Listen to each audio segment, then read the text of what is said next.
আসসালামু আলাইকুম। ছাদ বাগানে সবাইকে স্বাগতম জানাচ্ছি। আর আজকে অনেক রোদের মধ্যে এই জায়গাটা পরিষ্কার করেছি।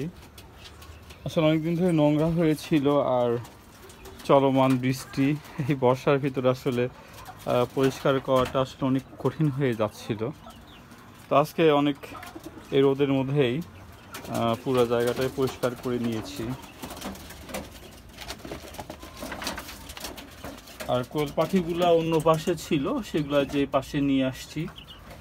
আর এটা এখানে যে দেশি মুরগি রাখা আছে, দেশি মুরগিটা কিন্তু একটা ডিম দিয়ে রাখছে আর কি।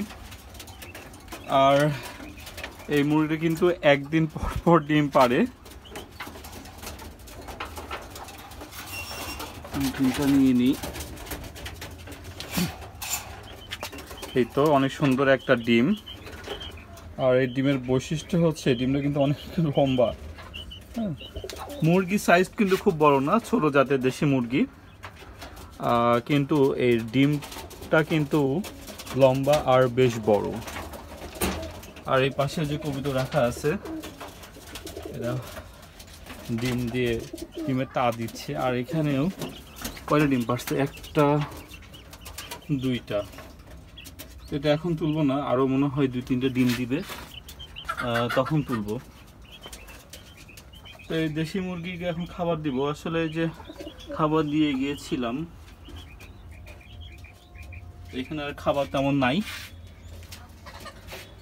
আসলে মুরগির ডিমটা একটু অদ্ভুত টাইপেরই, যে একটু লম্বা টাইপের। প্রথম যখন ডিম পারতো তখন কিন্তু খুব বেশি লম্বা ছিল।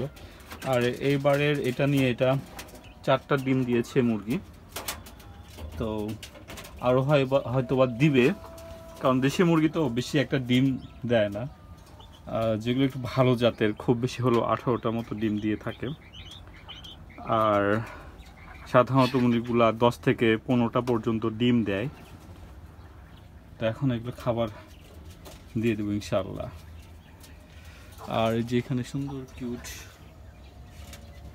কবুতরের বাচ্চা, এখানে দুইটা যেহেতু ঘুমাচ্ছে, চোখ মনে হয় এখনো ফোটে নাই আর কি।